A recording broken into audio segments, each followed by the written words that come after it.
சாயங்காலம் 6:30 மணி இருக்கும். நான் பசங்க கணவர் எல்லோரும் சேர்ந்து ஒரு 2 பைக்கில் கிளம்பி போனோம். எங்கன்னு பார்த்தீங்கன்னா, நான் காலையில் வீடியோவில் சொல்லியிருந்திருப்பேன் ஒரு ஃபங்க்ஷனுக்கு போகிறேன்னு. ஆமாம், அது வந்து ஒரு குழந்தையினுடைய பிறந்த நாள் விழா தான். ஒரு ட்ரெஸ் எடுத்துக்கிட்டோம். இந்த குழந்தை யாருன்னு பார்த்தீங்கன்னா, எங்கள் வாழ்க்கையில் மிக மிக ஒரு முக்கியமான நபர்.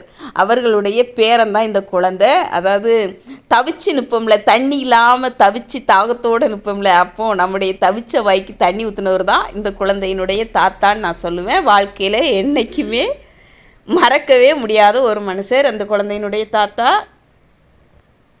சரி போனோம். அப்புறமா கேக் கட் பண்ணாங்க, கேக்லாம் சாப்பிட்டோம். அதுக்கப்புறமா குழந்தைய எல்லோரும் ஆசீர்வாதம் பண்ணாங்க. நாங்களும் போய் குழந்தைய ஆசீர்வாதம் பண்ணிவிட்டு ட்ரெஸ் எடுத்து கொடுத்துட்டு அதுக்கப்புறமா சூப்பராக சாப்பாடு செஞ்சுருந்தாங்க. Chicken biryani, chicken fry, onion raita, அப்புறமா ஸ்வீட்டு, வாழைப்பழம், அப்புறமா ஒரு கத்திரிக்காய் பஜ்ஜி எல்லாம் செஞ்சுருந்தாங்க. சூப்பராக சாப்பிட்டுட்டு நீட்டாக வீட்டுக்கு கிளம்பி போயிட்டோமே.